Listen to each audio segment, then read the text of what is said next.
सुप्रभात विद्यार्थियों, कैसे हैं आप सब। घर पर अच्छे से रह करके पढ़ाई कर ही रहे होंगे, ऐसा मैं मान रहा हूँ।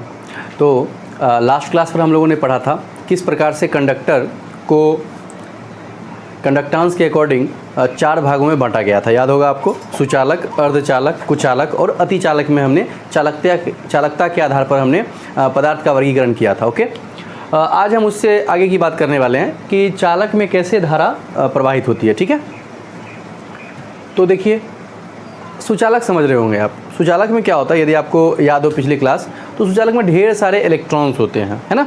वो इलेक्ट्रॉन क्या करते हैं, रैंडम मोशन करते हैं। मैं थोड़ा सा उसके बारे में थोड़ा और ज्ञान देना चाहता हूँ, ध्यान से देखिए। मान लिया जाए ये है कोई कंडक्टर, इस कंडक्टर में हैं बहुत सारे इलेक्ट्रॉन हैं। ये इलेक्ट्रॉन बहुत तेज़ी से यादृच्छया गति करते रहते हैं। ठीक है, इस गति के कारण ये आपस में टक्कर मारते रहते हैं एक दूसरे को, है ना। बहुत रैंडम मोशन करते हैं, बहुत ही तेज़ी से 10 की पावर 5 से 10 की पावर 6 मीटर पर सेकेंड की रफ्तार से ये गतिशील रहते हैं। ठीक है, लेकिन ये गतिशील तो होते हैं, जैसे मान लो यहाँ से कोई इलेक्ट्रॉन, ये वाला इलेक्ट्रॉन है ना, ये मान लो गति किया, ऐसे किया, वापस यूँ घूम फिर के ऐसे ऐसे करके वापस कुछ भी करके यहीं पर आप आ जाएगा। ये मतलब जहाँ था मोशन करके वहीं पर आ जाएगा। मतलब उसका गति इस प्रकार से होता है कि वापस वहीं पे आ जाता है। आप कह सकते हो इसका विस्थापन 0 है, कुल विस्थापन क्या है, 0 है। ऐसा इसमें होता रहता है, तो ये गतिशील रहते हैं। अब सोचो मैं क्या कर रहा हूँ, यदि इनके सिरों के बीच, है ना, मैंने क्या कर दिया, एक बैटरी जोड़ दिया। अब इस बैटरी के जोड़ने से क्या हो जाएगा, जैसे मैंने बैटरी जोड़ा वैसे ही क्या होगा, पॉजिटिव और ये निगेटिव, यानी कि इस प्रकार से एक इलेक्ट्रिक फील्ड जनरेट हो जाएगा।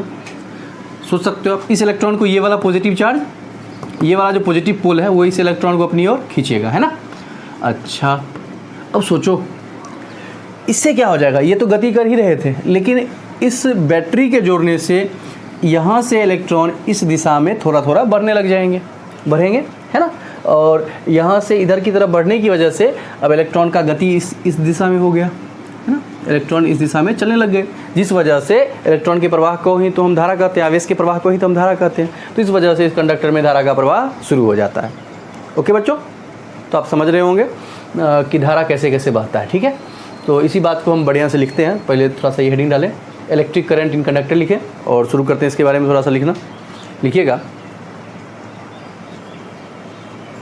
लिखिए, सुचालक में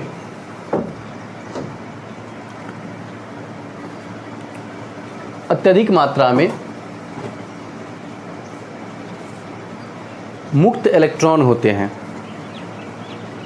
ये इलेक्ट्रॉन लिखते चलिएगा बस हेडिंग डाल करके, ये इलेक्ट्रॉन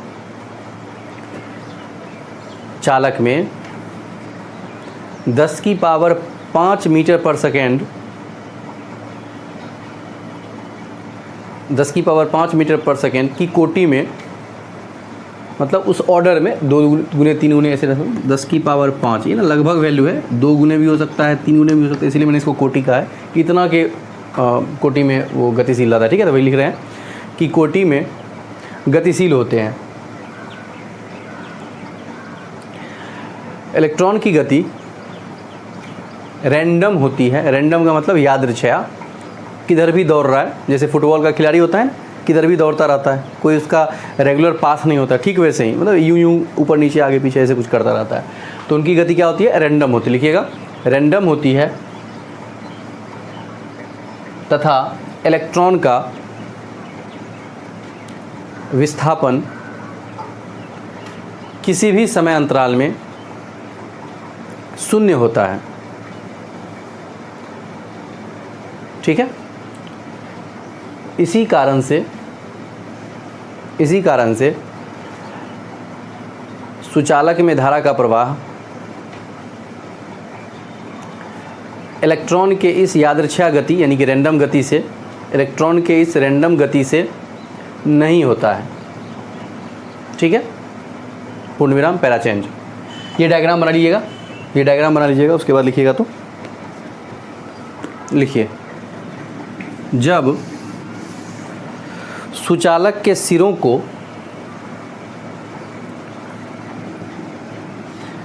किसी सेल से जोड़ा जाता है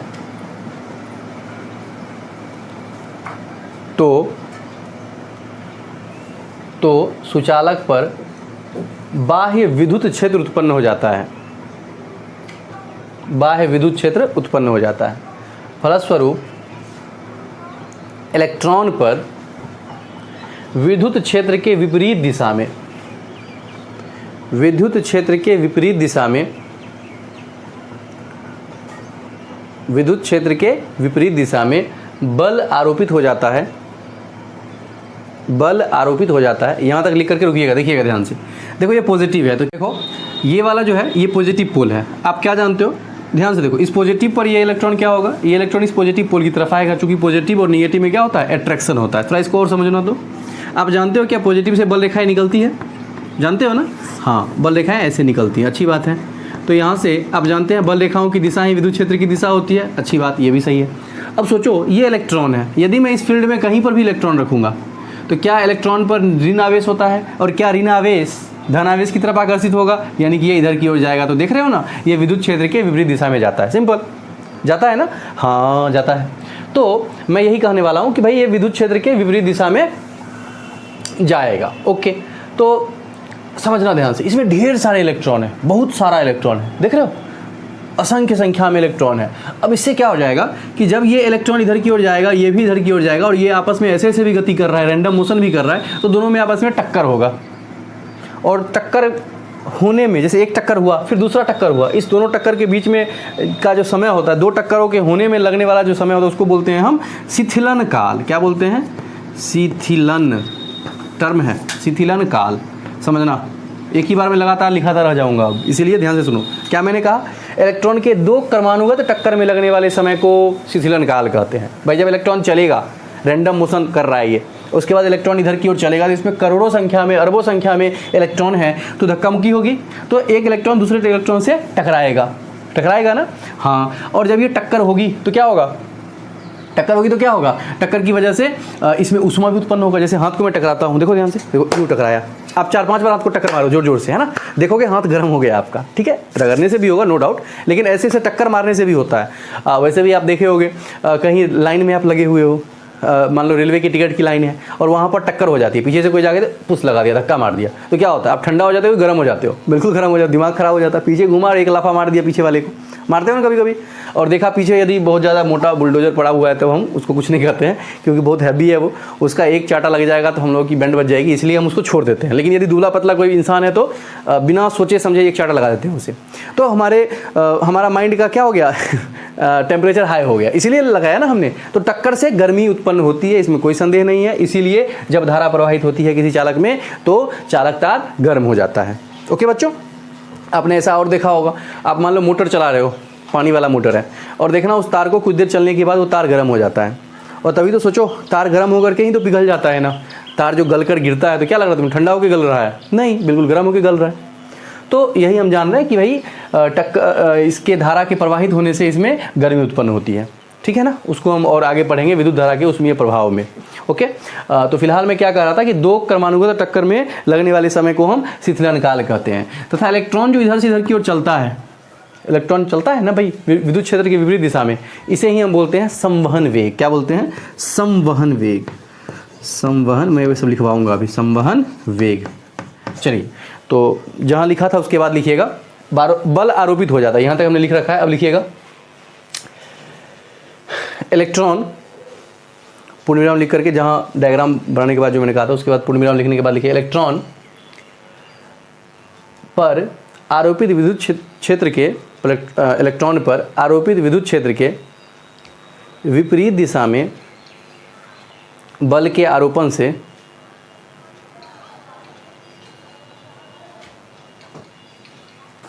इलेक्ट्रॉन पर विद्युत क्षेत्र के विपरीत दिशा में बल के आरोपण से इलेक्ट्रॉन बहुत ही कम वेग से विद्युत क्षेत्र के विपरीत दिशा में गतिशील हो जाता है। इलेक्ट्रॉन के इस गति को संवहन वेग कहते हैं। क्या कहते हैं, संवहन वेग। ओके बच्चों, चलिए पूर्ण विराम यहाँ छोड़ दीजिए, ये अपना टॉपिक निपट गया हमारा। अब हम डिफिनीशन लिखेंगे इसका, संवहन वेग का भी और शिथिलन काल का भी प्रॉपर डिफिनीशन। ये तो था इस लैंग्वेज में। संवहन वेग को अंग्रेजी में बोलते हैं drift velocity. Drift velocity. Okay बच्चों, लिखिए ड्रिफ्ट वेलोसिटी, संवहन वेग, लिखिएगा डिफिनीशन। तो जैसा मैंने कहा कि विद्युत क्षेत्र के विपरीत दिशा में, है ना, इलेक्ट्रॉन के वेग को हम संवहन वेग कहते हैं। लिख लिया? क्या लिखा आपने कि भाई संवहन वेग की परिभाषा हमने क्या लिखी कि किसी चालक में उपस्थित इलेक्ट्रॉन पर विद्युत क्षेत्र के विपरीत दिशा में वेग को हम संवहन वेग कहते हैं। ठीक है, लिख लीजिएगा, नीचे लिखिएगा तीर मार करके।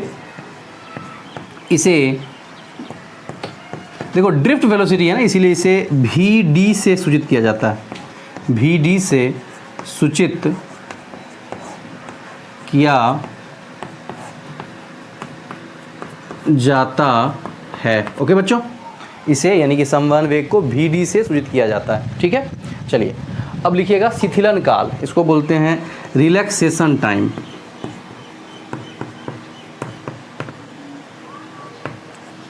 टाइम। ओके, लिखिए शिथिलन काल जिसको बोलते हैं रिलैक्सेशन टाइम। लिखिएगा इसकी परिभाषा, लिखिए इलेक्ट्रॉन के दो क्रमानुगत टक्कर में, इलेक्ट्रॉन के दो क्रमानुगत टक्कर में लगने वाले समय को शिथिलन काल कहते हैं। इलेक्ट्रॉन के दो क्रमानुगत टक्कर में लगने वाले समय को शिथिलन काल कहते हैं। ओके ओके, चलिए अब हम एक और टर्म जानेंगे, उस टर्म का भी यूज यहीं पर होगा।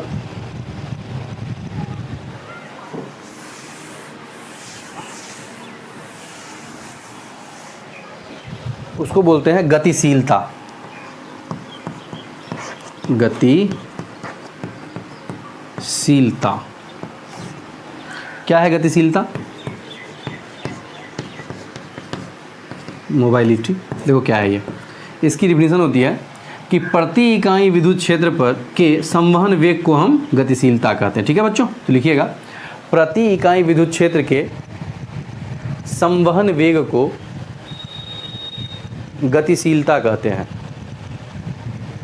प्रति इकाई विद्युत क्षेत्र के संवहन वेग को गतिशीलता कहते हैं। ठीक है, इसे तीर मार के, इससे म्यू से सूचित किया जाता है। ये गतिशीलता जो है इसे म्यू से सूचित किया जाता है। ठीक है, अगला देखो तो इसका ऐसा ही मात्रक क्या हो जाएगा। तो ये तो वेग है, वेग का ऐसा ही मात्रक क्या होता है? मीटर पर सेकेंड। और नीचे क्या है? विद्युत क्षेत्र, इसका ऐसा ही मात्रक वोल्ट पर मीटर। देखो तो ऊपर में हो गया 2 मीटर यानी कि मीटर स्क्वायर, और नीचे में वोल्ट सेकेंड। तो क्या लिखोगे? इसका ऐसा ही मात्रक क्या होता है? मीटर स्क्वायर पर वोल्ट सेकेंड। ठीक है, लिख लीजिएगा, इसका ऐसा ही मात्रक मीटर स्क्वायर पर वोल्ट सेकेंड होता है। वीमा, मीटर का वीमा क्या होगा? L square. ध्यान से बच्चों देखो, इसका वीमा लिखता हूँ मैं, तो क्या हो जाएगा? मीटर गुने मीटर है तो मीटर का वीमा हो गया L, और 2 है तो L स्क्वायर। नीचे में क्या आ गया? सेकेंड। सेकेंड का मतलब टाइम T। अच्छा, V है, V मतलब वेग नहीं, V मतलब विभवांतर या विभव। विभव का वीमा क्या होता है? होता है M L square T-3 A-1। याद है ये होता है? हाँ, चलो इसको L स्क्वायर से L स्क्वायर ने मार दिया होगा। ठीक है, सबको ऊपर ले जाओ तो क्या हो गया? M की पावर, बच्चों ध्यान से, -1। देखो T है -3 और एक यहाँ पर +1 में है, तो क्या हो गया? T -2 ऊपर गया तो T +2 यानी कि T2, और A ऊपर चला गया तो A बस। तो इसका बीमा क्या हो गया? M-1 T-2 और A। ठीक है, यस, ये हमारा हो गया। अब लिखिएगा अगली बात, ये कौन सी राशि होगी? तो देखो तो नीचे विद्युत क्षेत्र है, ध्यान से बच्चों, क्या है? विद्युत क्षेत्र। और विद्युत क्षेत्र कौन सी राशि होती है? सदिश राशि। इसीलिए ये भी क्या हो जाएगा? सदिश राशि। लिखिएगा, यह एक सदिश राशि, सदिश राशि है। कहोगे सर कैसे? तो बताओ, यदि अपन चाय में चीनी डालेंगे तो चीनी वाला टेस्ट आएगा ही ना, है ना? तो सदिश चूंकि है इसीलिए सदिश से बना हुआ है तो राशि सदिश ही होगा। तो यह एक सदिश राशि। ओके ओके, छाप दीजिए यहाँ तक। और अब हम बढ़ते हैं आगे।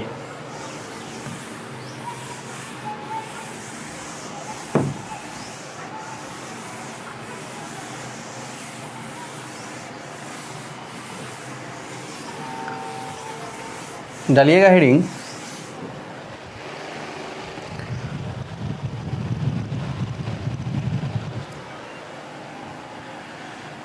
लिखिएगा संवहन वेग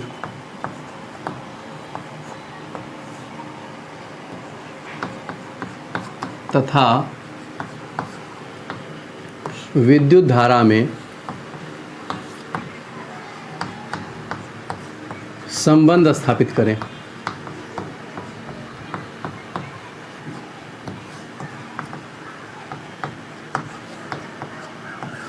बहुत ही इंपॉर्टेंट है ये, इसका यूज मैं मॉडर्न फिजिक्स में भी करूँगा, है ना। तो इसके लिए ध्यान से देखिए, और मैं इसको याद करने का तरीका भी बताऊँगा आपको। देखिए, मान लिया जाए फिर से एक चालक लिया मैंने, ये हमारा चालक। बच्चों ध्यान से समझने का प्रयास करना है इसे। मान लो इसकी लंबाई क्या है, L है। क्रॉस सेक्शन एरिया मतलब जो इसका होता है अनुप्रस्थ काट क्षेत्रफल वो है A, ठीक है। इसमें है ढेर सारे इलेक्ट्रॉन, चालक है तो इलेक्ट्रॉन तो ढेर सारे होंगे ही होंगे। तो ये रहा इसका इलेक्ट्रॉन।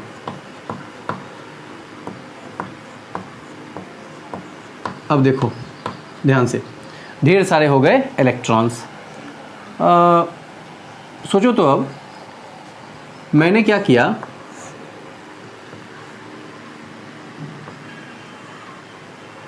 इसके दोनों सिरों को मैंने सेल से जोड़ दिया, ठीक है।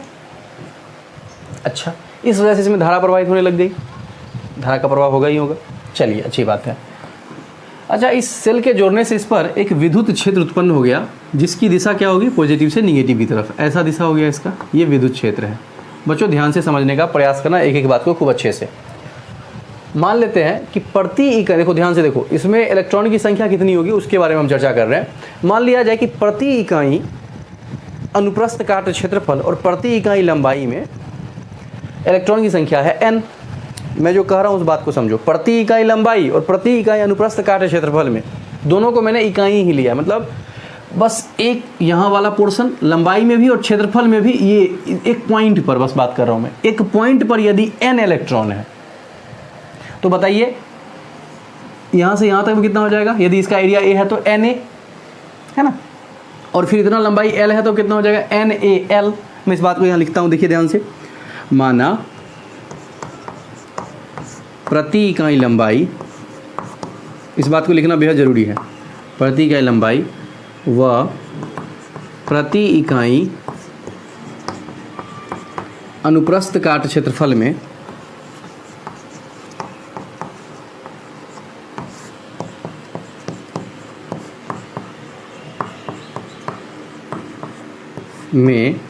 इलेक्ट्रॉन की संख्या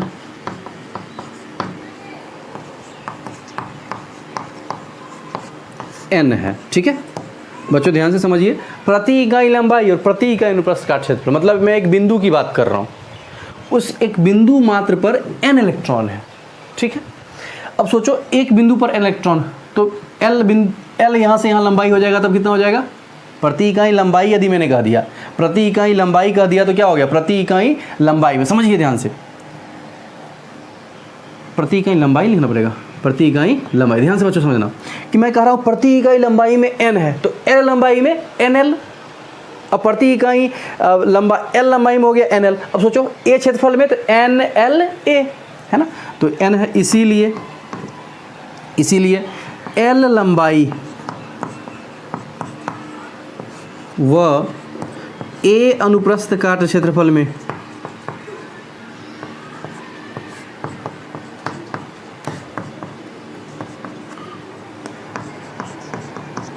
इलेक्ट्रॉन की संख्या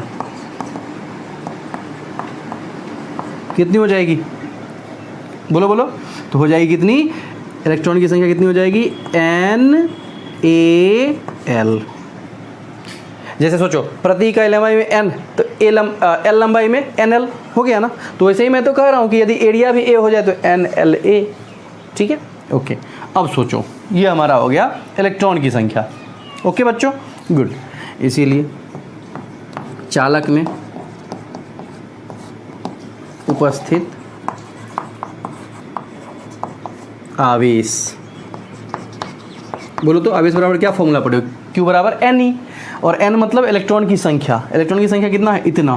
तो क्या लिखोगे? NaL और इंटू E। सही है ना भाई? बिल्कुल सही है, NaLe। ओके, ये हो गया हमारा आवेश। अब सोचो, मुझे चाहिए विद्युत धारा। क्या है? देखो, संवहन वेग तथा विद्युत धारा में। अब विद्युत धारा बराबर क्या होता है बोलो तो मैं लिखूंगा विद्युत धारा की परिभाषा से। अब विद्युत धारा की परिभाषा से, विद्युत धारा की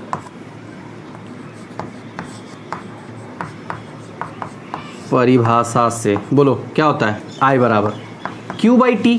I बराबर क्या होता है? Q/T। अच्छा, यहाँ T जो समय है वो रिलैक्सेशन टाइम यानी कि शीतलन काल टाउ है, ठीक है ना बच्चों? तो I बराबर क्या हो जाएगा? I बराबर हो जाएगा Q/T। Q का मान क्या है? NaLe, NaLe बट्टा समय। समय बराबर क्या होता है? दूरी बट्टा चाल होता है ना। तो दूरी कितना? दूरी देखो तो L है। इलेक्ट्रॉन कितना दूरी चला है? L। तो L अब बट्टा चाल क्या है? इसका चाल क्या है इलेक्ट्रॉन का? तो संवहन वेग। मैंने कहा है कि इलेक्ट्रॉन का जो विद्युत क्षेत्र के विपरीत दिशा में वेग होता है उसको हम संवहन वेग कहते हैं। तो संवहन वेग को हमने Vd सूचित किया है, तो Vd, ठीक है ना बच्चों? L ने L को मार दिया, यहाँ से I बराबर क्या आ गया? क्या आ गया बोलो तो? ध्यान से देखना क्या आ गया। सो I बराबर आ गया N, लिख रहा हूँ इसको, लिखने का उल्टा पुल्टा कर रहा हूँ बस। देखो NeAVd। अब इसको याद करना है, ये बेहद ही आवश्यक फार्मूला है। मैंने कहा है इसका मॉडर्न में भी यूज़ होगा। इसको याद करने के लिए मैंने एक तरीका बनाया है, नई विद्या, ठीक है? NeAVd, NeA नई, Vd से विद्या, नई विद्या है ना। तो विद्युत धारा और ड्रिफ्ट वेलोसिटी में क्या संबंध है? नई विद्या। चलिए, सारी बातें यहाँ लिखी हुई हैं, माना वगैरह भी लिखा हुआ है, तो आप हेडिंग डालें और यहाँ से यहाँ तक छाप लें। पॉज करके स्क्रीन को छाप लिया? अरे छाप लिया, ओके आगे बढ़ते हैं। ये फॉर्मूला बहुत ही काम का है। चलिए बच्चों,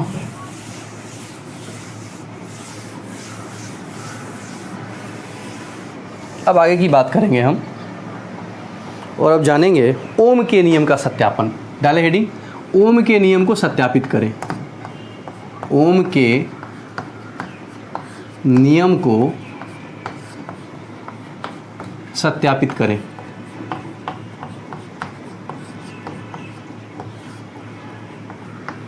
ठीक है भाई, ओम के नियम को सत्यापित करें। क्या है ओम का नियम? V बराबर I R, याद होगा आपको, हमें उसे ही प्रूव करना है। इस सत्यापन के बारे में आपने 10th में भी थोड़ा सा पढ़ा होगा, लेकिन वो कोई सत्यापन नहीं था। वो वैसे ही कि भाई हमने I लिया, अब देखा हमने वोल्टेज बढ़ाने से I का वैल्यू भी बढ़ गया, यहाँ से कुछ था। तो वो कुछ उतना नहीं है, मतलब उतने काम का नहीं है। हमारे 12th में इसको एक प्रॉपर ढंग से प्रूव किया जाता है, उसी पर हम चर्चा करने वाले हैं। तो ओम के नियम को सत्यापित हम करने वाले हैं। फिर से ध्यान से देखिए बच्चों, बढ़िया समझिएगा। फिर से मैंने क्या किया, एक कंडक्टर लिया, आप जानते ही हैं इसमें क्या है, बहुत अधिक मात्रा में, प्रचुर मात्रा में क्या होगा, इसमें इलेक्ट्रॉन होगा। अच्छी बात है, ये रहा इलेक्ट्रॉन, देख रहे हो। मैंने इसके सिरों पर V वोल्ट का विभवांतर आरोपित किया। कैसे? तो बैटरी लगा करके या सेल लगा करके। चलो, इसके लगाने मात्र से इस पर विद्युत क्षेत्र उत्पन्न हो जाएगा कितना? E हो गया इसका विद्युत क्षेत्र। मैंने ये क्यों बनाया? E तो दिशा होगी ना, ये रहा दिशा, देखो ध्यान से, ये हो गया विद्युत क्षेत्र की दिशा। बच्चों समझना ध्यान से अब। अच्छा भाई, इसकी लंबाई कितनी है? L है, और एरिया कितना है? A है। ध्यान से समझने का प्रयास कीजिएगा अब जो मैं कहने वाला हूँ। देखो, ये पूछा हुआ है, बिहार बोर्ड ने इसको पूछा है 2000 कितना में? 19 में। बहुत ही शानदार सा ये है, उससे पहले कभी इसको नहीं पूछा गया था। 19 में पहली बार इसे पूछा गया था, ओम के नियम को सत्यापित करें में, है ना। तो चलिए देखते हैं, इसको समझते हैं। अब बताओ तो, इस ई क्षेत्र में होने की वजह से, समझना बच्चों, इस ई क्षेत्र में पड़े हुए इस इलेक्ट्रॉन पर कितना बल लग रहा होगा? ध्यान से देखना। तो मैं लिखवाऊंगा चालक में उपस्थित इलेक्ट्रॉन पर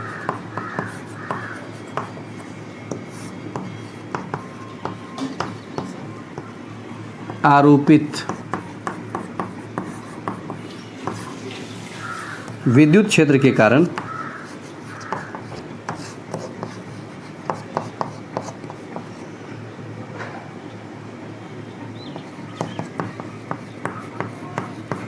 लगने वाला बल, बोलो बल बराबर क्या होता है?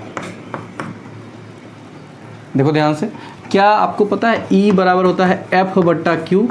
आप लोग बल बराबर जैसे ही पूछा होगा ना, आप बोल रहे होगे F बराबर ma। नहीं भाई, ना मास यहाँ पता है ना एक्सेलरेशन पता है हमें, है ना। हाँ, हमें क्या पता है? विद्युत क्षेत्र पता है और क्या पता है? इस इलेक्ट्रॉन की बात चल रही है। तो E बराबर क्या होता है? F बट्टा Q। तो E बराबर क्या हो जाएगा? F बट्टा इलेक्ट्रॉन की बात चल रही है तो E, यहाँ से F बराबर क्या आ जाएगा? E और कैपिटल E, क्रॉस मल्टीप्लिकेशन कर दिया तो लगने वाला बल क्या हो जाएगा? E इंटू कैपिटल E, ठीक है ना। जहाँ E क्या है? आवेश है और कैपिटल E क्या है? विद्युत क्षेत्र है। ये हमारा हो गया बल। ध्यान से बच्चों, अब न्यूटन के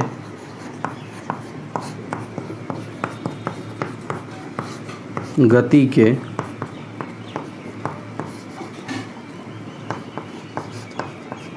द्वितीय नियम से, बच्चों ध्यान से देखो, क्या पढ़े हो? गति का दूसरे नियम से फॉर्मूला क्या होगा? F बराबर ma। याद है कि भूल गए? याद होगा। F बराबर क्या होता है? ma। ओके, अब ये यदि समीकरण 1 हो जाए और ये 2 हो जाए तो क्या दोनों का बायां पक्ष बराबर है? तो दायां पक्ष भी क्या होगा? बराबर होगा। समीकरण 1 व 2 से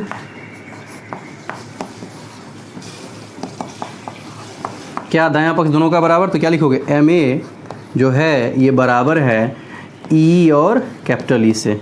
तो यहाँ से A बराबर किसके बराबर आ गया भाई? ध्यान से बच्चों, A बराबर क्या आ गया? स्मॉल e कैपिटल E बट्टा m, जहाँ m क्या है? मास ऑफ इलेक्ट्रॉन है। m क्या है? Mass of electron. Okay okay, आगे बढ़ते हैं और समझने का और ज़्यादा प्रयास करते हैं। अभी तक कुछ हुआ तो है नहीं, ध्यान से देखिएगा।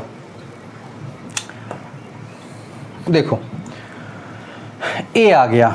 अब बोलो तो पता होगा आपको गति का द्वितीय समीकरण। देखो यहाँ बल का नियम था, न्यूटन गति का द्वितीय नियम था, है ना, न्यूटन गति का नियम। अब है गति का समीकरण। तो मैं लिखूंगा गति के प्रथम समीकरण से। 3 गति का समीकरण था, याद होगा आपको।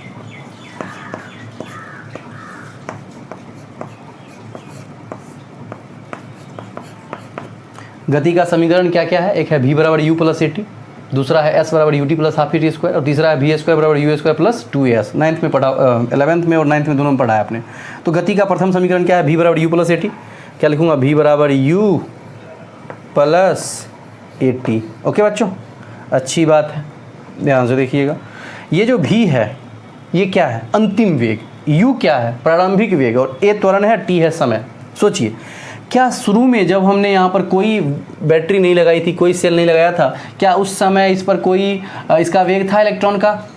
नहीं था, रैंडम मोशन कर रहा था। लेकिन मैंने कहा था कुल विस्थापन कितना था? 0। विस्थापन 0 का मतलब क्या कर सकते हैं हम? मतलब चल ही नहीं रहा था वो, तो एवरेज वेग क्या हो गया उसका? 0 हो गया, चूँकि वो मान लेंगे कि वो रुका हुआ ही है, ऐसे ऐसे घूम रहा है लेकिन अपनी जगह पर ही घूम रहा है। तो उसका वेग मैंने क्या मान लिया? 0 शुरू में कुछ भी यहाँ पर नहीं था, तो इस पर वेग 0। यदि वेग होता शुरू में तो धारा बहता ना। तो शुरू का वेग कितना है? 0 है। तो v बराबर क्या हो गया? u का मान 0, अब प्लस जब हमने बैटरी नहीं लगाया था इस पर इसका वेग 0 था, तो शुरू का वेग क्या हो गया? 0 प्लस a अभी निकाला है e बाई m। तो मैं लिखूंगा भाई e कैपिटल E बट्टा m। और ये जो समय है ना, ये है कर्मानुगत टक्कर में लगने वाला समय, जिसको मैं बोलूँगा शिथिलन काल, और ये है टाउ। ठीक है, मैं यहाँ लिख देता हूँ, टाउ क्या है? शिथिलन काल है। टी नहीं लिख रहे हैं, टाउ इसको लिख रहे हैं। तो मैं जहाँ लिखूँगा टाउ क्या है? शिथिलन काल। शिथिलन काल, ठीक है बच्चों। ओके, चलिए, और ये vd क्या हो गया? इसका इलेक्ट्रॉन का वेग है, इसी को तो हम बोलते हैं ड्रिफ्ट वेलोसिटी। तो मैं इसको vd लिखूँगा। ये वेग जो है तो अपने आप क्या हो गया, वी डी हो गया। यहाँ से क्या निकल करके आया कि वी डी जो है ये बराबर है किसके, इसीलिए वी डी किसके बराबर है भाई, ध्यान से, वी डी बराबर हो गया E by M tau, E by M tau. आ गया, यस। अब मज़ा आने वाला है। ये हमारा समीकरण नंबर 3। बच्चों अब ध्यान से देखिएगा, मज़ा आने ही आने वाला है। देखो अभी आपने पढ़ा है नई विद्या। अब हम जानते हैं, क्या जानते हैं, I बराबर NEA VD, नई विद्या। अरे जाने हो ना अभी, हाँ, या I बराबर, ध्यान से, NEA VD। बच्चों ध्यान से देखना, ये VD का वैल्यू यहाँ से रख दो तो क्या लिखोगे, NEA और VD का मान रख दिया कितना, E by M tau. Okay, चलो मज़ा आने ही आने वाला है अब। या I बराबर, ध्यान से देखना, NEA यहाँ तक हो गया, 2 ठो E है तो E स्क्वायर। अच्छा देखना ध्यान से, E बराबर क्या लिख सकते हो, V बाई, याद होगा E बराबर dV बाई dr होता है ना, तो V बाई हम लिख सकते हैं R भी, R मतलब दूरी, और यहाँ दूरी कितना है, L है ना। तो मैं क्या लिखूँगा, ध्यान से देखना, NE स्क्वायर A यहाँ तक आ गया, E खत्म है। ये वाला जो कैपिटल E है इसको मैं लिखूँगा V बट्टा दूरी कितना है, दूरी है L, तो V बट्टा L हो गया। E बराबर क्या हो गया, V बट्टा L। ये भी आपने फॉर्मूला पीछे यूज़ बहुत बार किया होगा। अच्छा तो V बट्टा L हो गया, E का मान, टाउ ऊपर में है ही, नीचे में M है। बच्चों ध्यान से, कोना कोनी गुना करेंगे, क्रॉस मल्टीप्लिकेशन, ध्यान से देखना। तो क्या लिखूँगा, ये इसको गुना कर दो तो क्या लिखोगे, ILM, ओके, बराबर है किसके, NE स्क्वायर A भी टाउ के। ये भी जो है वेग नहीं है, E बराबर जो V बाई R लिखे हो तो V क्या होता है, विभव। तो मैं वही लिखने वाला हूँ, NE स्क्वायर A टाउ, अब बट्टा कुछ भी नहीं ना, क्रॉस मल्टीप्लिकेशन कर चुके हैं, क्या बच गया, देखो NE स्क्वायर A आ गया, टाउ भी आ गया, बच गया सिर्फ V, तो मैंने V लिख दिया। बच्चों अब ध्यान से देखना, अब मैं लिखने वाला हूँ, ध्यान से देखो, तो मैं V बराबर क्या लिख सकता हूँ, V बराबर, देखो ध्यान से, V बराबर लिख सकता हूँ इस सब के नीचे में, ये देखो ना, V बराबर क्या लिखूँ, इसके नीचे में क्या, ये, तो क्या हो जाएगा, LM I बाहर लिखता हूँ, बट्टा, क्यों लिख रहा हूँ आपको पता चल जाएगा तुरंत, LMI, ठीक है। नीचे में क्या आ जाएगा, ये सब का सब क्या है, NE square A tau, NE square A tau. बच्चों ध्यान से, ये I है। अब देखना, या मज़ा आ गया बच्चों, V बराबर, ध्यान से क्या सोचो, ये पूरा का पूरा समझना बढ़िया से, क्या L मतलब इसकी लंबाई, तार की लंबाई, और क्या ये लंबाई कांस्टेंट रहने वाला है, यस। M मतलब मास ऑफ इलेक्ट्रॉन, ये M क्या है, देखो तो F बराबर ma में A क्या होता है, त्वरण, M क्या होता है, मास, किसका मास, तो जिसका त्वरण है, किसका त्वरण, तो इलेक्ट्रॉन का, तो ये है इलेक्ट्रॉन का मास, M क्या है, मास ऑफ इलेक्ट्रॉन है। ओके बच्चों, तो ये मास ऑफ इलेक्ट्रॉन फिक्स है, हमको पता है कितना होता है, 9.1 गुने, याद है ना रे, 9.1 गुने 10 की पावर -31, ये तो फिक्स ही है, मास ऑफ इलेक्ट्रॉन फिक्स हो गया। N नंबर ऑफ इलेक्ट्रॉन, बताओ तो क्या इसके अंदर में इलेक्ट्रॉन की संख्या बढ़ने घटने वाली है, बिल्कुल नहीं, जितना है उतना ही रहेगा। N फिक्स हो गया। E इलेक्ट्रॉन का चार्ज, क्या ये भी फिक्स है, 1.6 × 10⁻⁻19 कूलम। A एरिया, ये वाला एरिया, क्या ये भी फिक्स है, हाँ भाई ये भी नहीं बदलने वाला है, एरिया भी नहीं बदलेगा। टाउ रिलैक्सेशन टाइम, क्या टक्कर में लगने वाला समय भी फिक्स है, हाँ जितना लग रहा था उतना ही लगेगा हमेशा। इस प्रकार से ये सब के सब क्या हो गए, फिक्स वैल्यूज़ हो गए, कांस्टेंट हो गए। और हम जानते हैं कि बराबर हटा करके हम कांस्टेंट, मतलब कांस्टेंट को हटाएंगे तो बराबर की जगह कौन देंगे, समानुपात का चिन्ह देंगे, और भी समानुपात किसके आ गया, I के। और क्या यहाँ से जानते हो, लिख सकते हो V बराबर RI, जहाँ R क्या है, नियतांक है, जहाँ R क्या है, नियतांक है। क्या ये वही नियतांक है जिसको यहाँ हटाए हैं, हाँ, तो यहाँ से मैं कह सकता हूँ, ये हो गया हमारा ओम का नियम, ओम्स लॉ। और जहाँ R किसके बराबर है भाई, लिखवा दो यहाँ से पूरा का पूरा ये डब्बा, LM बट्टा NE square A tau, LM बट्टा एन ई स्क्वायर ए टाउ। ठीक है भाई, जहाँ आर क्या है, एल एम बट्टा एन ई स्क्वायर ए टाउ। ये बहुत काम का चीज़ है, अभी इस पर मैं यूज़ करूँगा और अच्छी अच्छी बातें आपको बताऊँगा। तो फिलहाल आपने ओम का नियम यहाँ पर प्रूव कर लिया है ना, ये हो गया प्रूव्ड, यहीं तक आपको करना रहेगा। ठीक है बच्चों, तो आपने देखा ये ओम का नियम यहाँ से प्रूफ होकर के यहाँ पर आ गया। बिहार बोर्ड ने इसको 2019 में पूछा था। ओके ओके, छाप लीजिए इसे, कुछ मानना पड़ेगा ना। हाँ, तो आपने ओम के नियम का सत्यापन लिख लिया। यस, उसके बाद लिखिएगा, लिखिए माना चालक तार में प्रति इकाई अनुप्रस्थ काट क्षेत्रफल व प्रति इकाई लंबाई में उपस्थित इलेक्ट्रॉन की संख्या n है। ठीक है, यदि चालक की लंबाई l, अनुप्रस्थ काट क्षेत्रफल a तथा चालक के सिरों का विभवांतर v हो,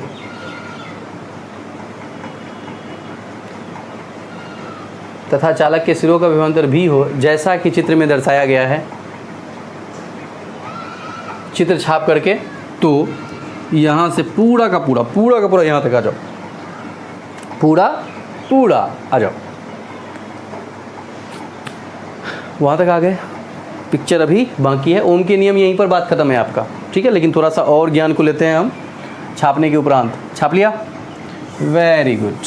चलिए समझिएगा बढ़िया से, और थोड़ा बात है, क्या क्या बातें मैं करने वाला हूँ। देखो,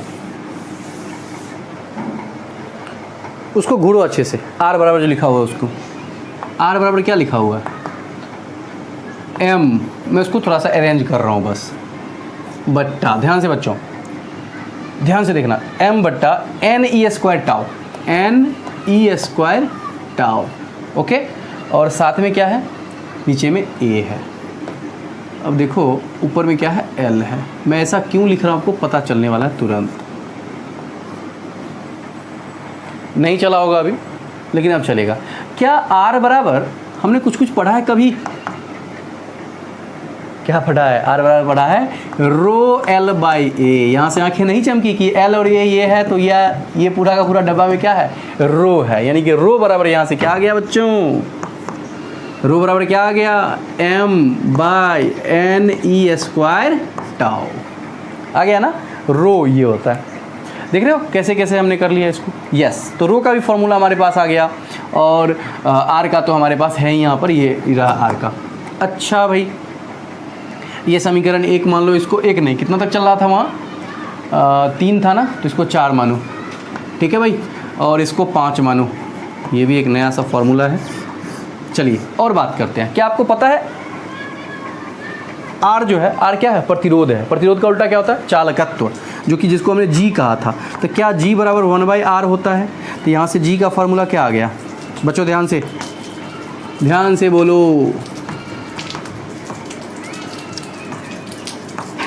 बोलो तो जी बराबर क्या होता है, 1/r, और r का मान यहाँ पर लिखा हुआ है। तो क्या 1 बट्टा करोगे तो फॉर्मूला आ जाएगा जी का, क्या आ जाएगा, एन ई स्क्वायर टाउ।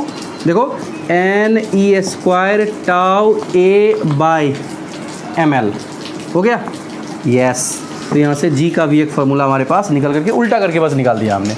और एक और बचा हुआ है सिग्मा। क्या बचा हुआ है, सिग्मा। ये क्या होता है सिग्मा, सिग्मा क्या होता है, तो सिग्मा भी होता है 1/रो। सुना, सिग्मा क्या होता है, 1/रो।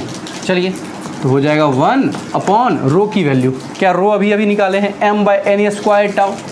m देखो अब बट्टा एन ई स्क्वायर टाउ है, तो क्या ऊपर चल जाएगा, ये यहाँ हो जाएगा एन ई स्क्वायर टाउ।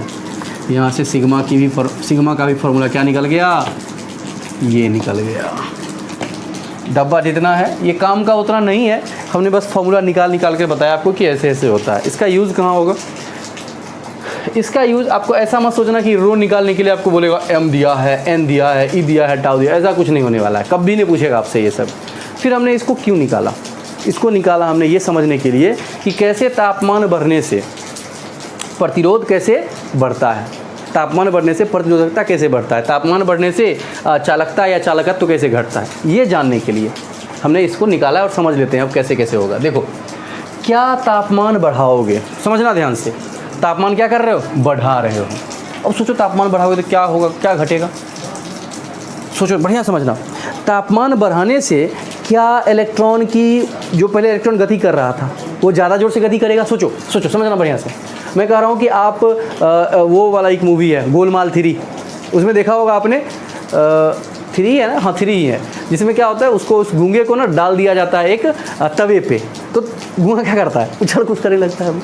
यानी कि तापमान बढ़ाने से उछल कूद बढ़ जाता है, इलेक्ट्रॉन उछलने कूदने ज़्यादा लग जाएगा, पहले ही उछल कूद रहा था और बढ़ गया तो और ज़्यादा करेगा, जिससे टक्कर क्या होगा, बढ़ जाएगा भाई, उतना ही देर में टक्कर बढ़ जाएगा अरे पहले मान लो धीरे धीरे कर रहा था तो टक्कर मान लो ऐसे कर रहा था, देखो 1 2 3 4 ऐसे हो रहा है, तापमान बढ़ा दिया तो स्पीड हो गया, तो टक्कर बढ़ गया, मतलब समय घट गया भाई। 1-2 टक्कर के बीच जो समय था पहले वो ज़्यादा था, आराम से हो रहा था, लेकिन जैसे ही मैंने तापमान बढ़ाया तो स्पीड में हो गया, तो टक्कर के बीच लगने वाला समय क्या हो गया, घट गया, और नीचे वाला नंबर घटता है, नीचे वाला कोई किसी इक्वेशन में नीचे वाला टर्म घटता है तो ये क्या हो जाएगा, बढ़ जाएगा। इसीलिए तापमान बढ़ने से प्रतिरोधकता क्या होगी, बढ़ेगी, प्रतिरोधकता बढ़ेगी, पहली बात। दूसरा, तापमान बढ़ने से प्रतिरोधकता यदि बढ़ रहा है तो सोचो R बराबर क्या होता है, रो एल बाई, भाई यही जब बढ़ रहा है और ये नंबर देखो ऊपर में लिखा हुआ है तो क्या नेट नंबर बढ़ जाएगा, इसीलिए प्रतिरोध भी बढ़ जाएगा। तापमान बढ़ने से प्रतिरोधकता और प्रतिरोध दोनों बढ़ जाता है। इसका उल्टा होता है चालकत्व, तो वो घटेगा, ये बढ़ेगा तो वो घटेगा, और इसका उल्टा होता है प्रतिरोधकता का उल्टा क्या होता है, चालकता, तो वो भी क्या हो जाएगा, घट जाएगा, क्योंकि दोनों इसका उल्टा है।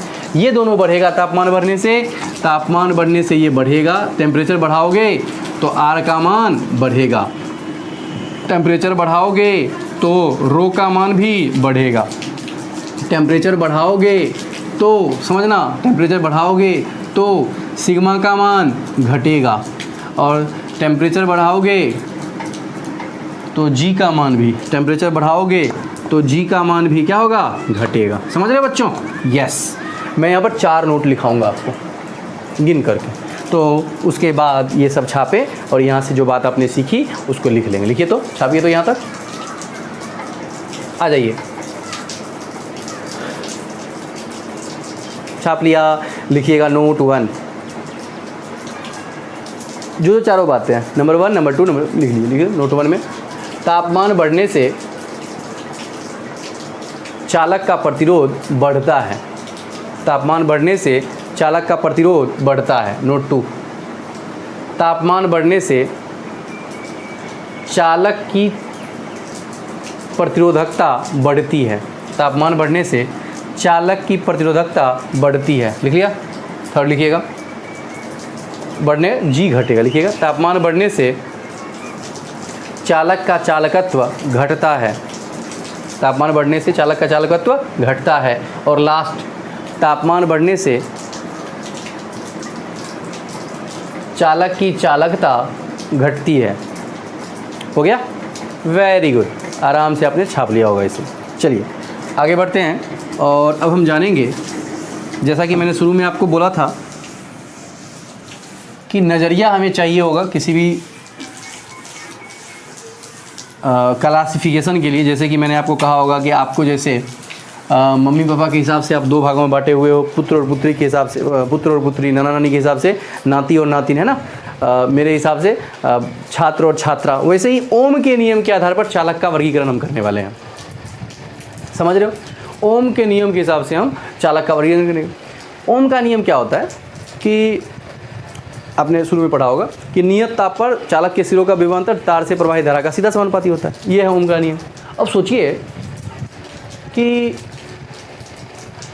ओम ने अपने हिसाब से देखा कि यार ये चालक यदि मेरे नियम को मान रहा है, इसको बोलूँगा मैं ओमीय चालक, क्योंकि वो मेरे नियम को मान रहा है, और जो नहीं मान रहा है उसको क्या बोलेंगे, अनओमीय चालक।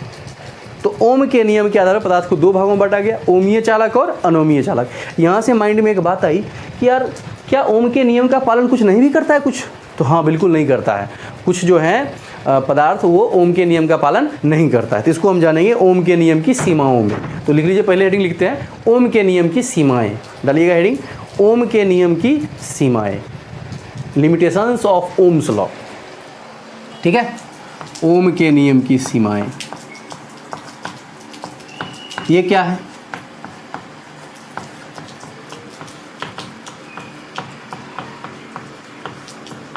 तो लिखिएगा ओम का नियम, नंबर 1 में लिखिएगा ओम का नियम केवल धातुओं के लिए मान्य है। लिख लिया, भाई धातु पर बढ़िया से लग जाता है, अच्छी बात है, ओम का नियम उसके लिए मान्य है। दूसरा नंबर लिखिएगा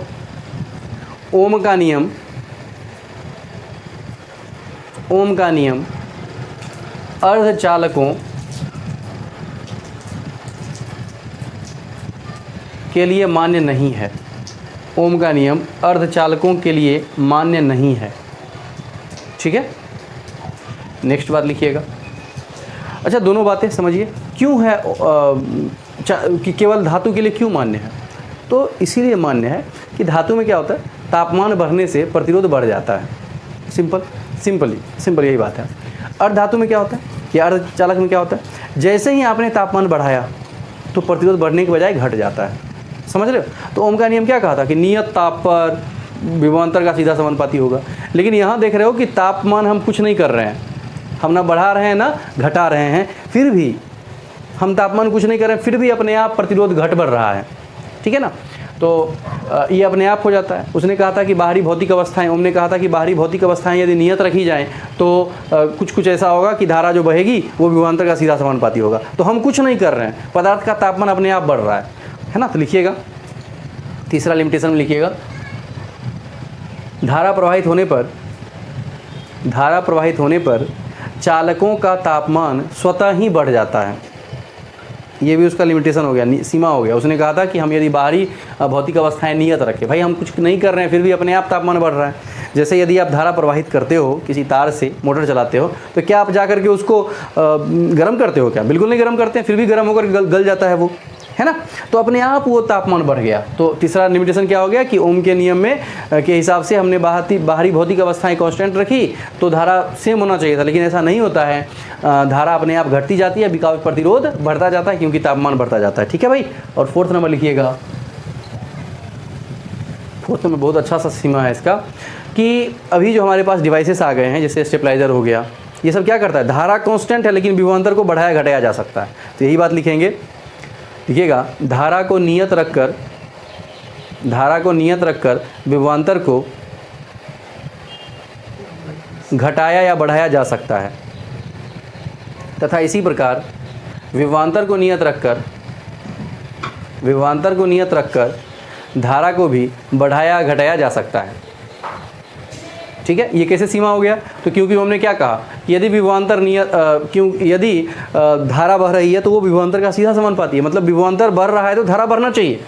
जबकि हमने अभी क्या लिखवाया कि विभवांतर कांस्टेंट है, फिर भी धारा को ऊपर नीचे कर सकते हो ना स्टेबलाइजर से यार, वोल्टेज बढ़ा लेते हो ना अपने से। यस, तो यहाँ से हमने ये सब बातें जान ली। ओम के नियम की सीमाओं में 4 बातें हमने जानी। चलिए अब जानेंगे ओम के नियम के आधार पर चालकों का वर्गीकरण। देखिए, ओम के नियम के आधार पर चालकों का वर्गीकरण। लिखिए, ओम के नियम के आधार पर चालकों को 2 भागों में बांटा गया है। ओम के नियम के आधार पर चालकों को 2 भागों में बांटा गया है। नंबर 1 है ओमीय चालक। ओमीय चालक क्या बोलते हैं इसको? Ohmic conductor.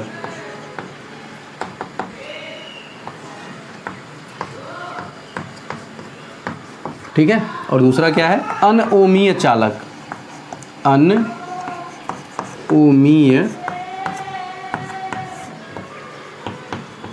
चालक, इसको बोलते हैं none ohmic conductor.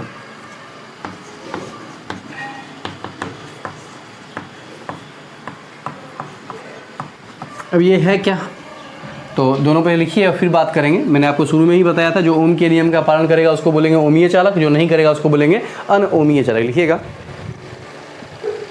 Ohmic conductor में लिखिएगा वैसे चालक जो ओम के नियम का पालन करते हो ओमीय चालक कहलाते हैं।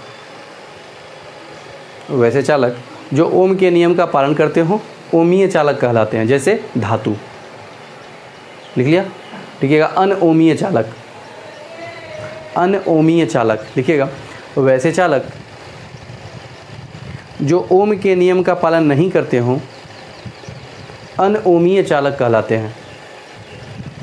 वैसे चालक जो ओम के नियम का पालन नहीं करते हो अनओमीय चालक कहलाते हैं। जैसे जैसे क्या, अर्धचालक जो पालन नहीं करता है, जैसे अर्धचालक, लिख लिया। तो आज की क्लास हम यहीं तक रखते हैं, मिलेंगे हम अगले एपिसोड में। तब तक के लिए गुड बाय और गुड नाइट।